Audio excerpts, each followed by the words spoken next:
Hello everyone, today I'm going to be diving back into the fantasy world of EA as I check out the Rajakur for the Sorcerer Kings in Conquest by Para Bellum Games. Okay, here we have our Rajakur for the Sorcerer Kings for Conquest. So this is a box of 12 infantry. On the reverse you have some close-up detail shots and a bit of a background lore-wise, and then some completed examples. Unlike other Conquest units, especially infantry units, which tend to be dual kits, this is a single. So in the box we get our bag of bases, singles for First Blood, stands for Last Argument of Kings. And then we also get your sprues and our paperwork. So activation card and our assembly instructions. The activation card has got the QR code linking you through to the Rajakur, Para Bellum's army builder and website. And then our assembly instructions. We have a single sprue, all numbered, and then pose 1, 2, 3, and 4. So each sprue will make 4 types. We have options, as you can see with the cogs. So this mace arm can go on in place of some of the others. Likewise here, we have some changes there as well. The sprue itself is absolutely packed. So, start off in the center, we have 5 of these shields, which are incredibly detailed. I mean, they are beautiful, really evoking the Indian aspect of the sort of the design aesthetic. We have a lot of maces, and our 4 bodies are mostly 2-part from what I can see, scattered about the sprue. So front and back in some cases.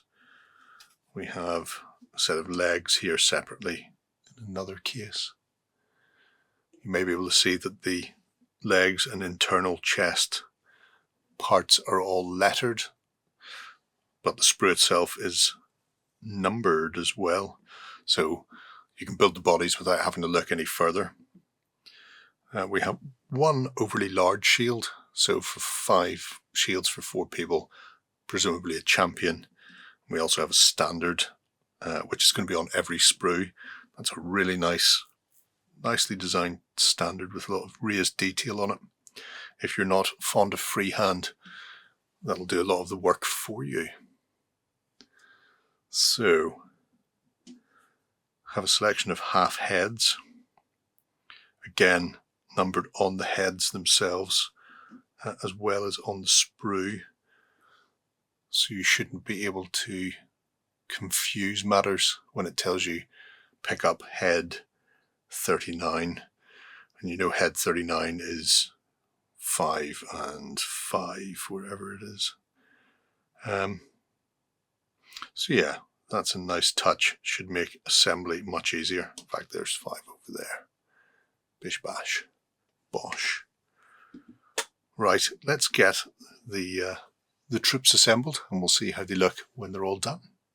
All right then, our Rajakur are built. Interesting set. Because I'm so used to the dual kits from Para Bellum, I think this is actually the first single unit kit I've built that hasn't been a large monster or a big support thing like the brutes.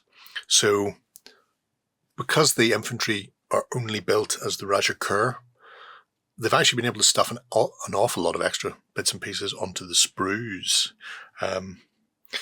So we'll start off with our standard, which is, as you can see, a lovely, again, big fella. Build for all of these was fairly simple, with the exception of one set of arms, which I'll show you in a minute,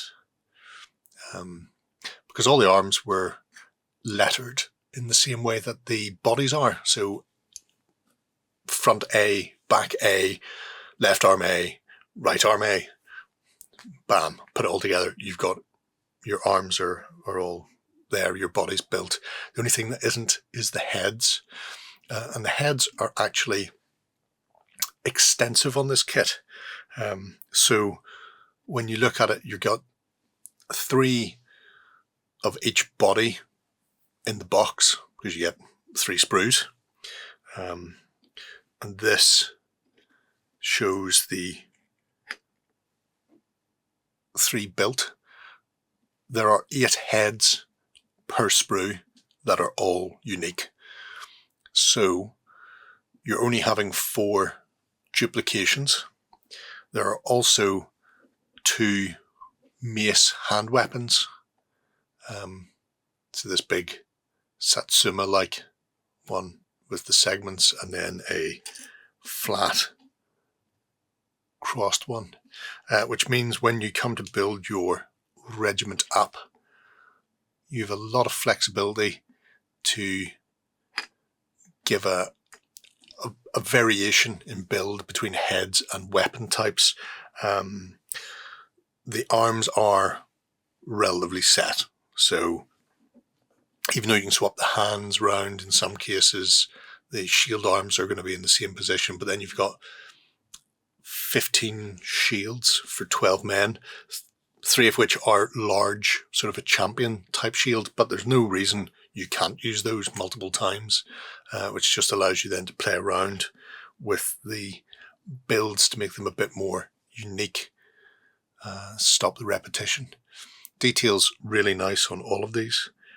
Big chunky detail for the armor and the sort of the engraving, I suppose, or embroidery in other places on the front of their robes. So if you're using things like speed paints, then they'll go on a treat. A lot of stuff on the faces and helms as well. So that's our first. Next up, this body here. Again, you can see how these look. Now this was the one, the arms, I had to double check the box art to make sure I was putting these on right. The instructions as well, I suppose it has it there. The connection point is softer than some of the others. It doesn't lock in and key tightly, so you've got a bit of wiggle room. Now, with that, you can alter the position of that arm slightly. However, you lose some detail at the top where it does sort of peg in, so you need to keep that in mind. But there you can see different chain options on them.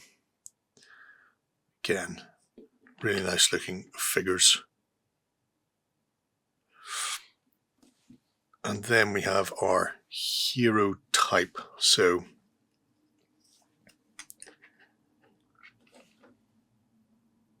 you can see here the hero is wearing a full faced helm, and the face is actually forged or worked to look like a human face, but it's a full plate frontage, if you will.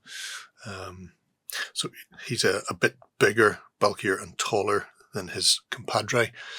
He's also got that absolutely monumentally big mace to go with, making him an ideal candidate to check for size. So if I chuck that in there, you'll see he is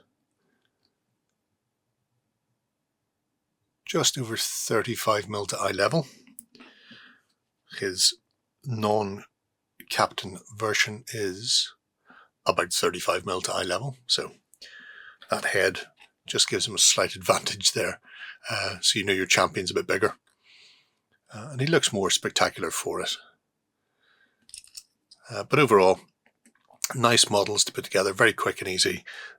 There's a bit of cleanup or seam lines that may need to be hidden depending on how anal you are about these things.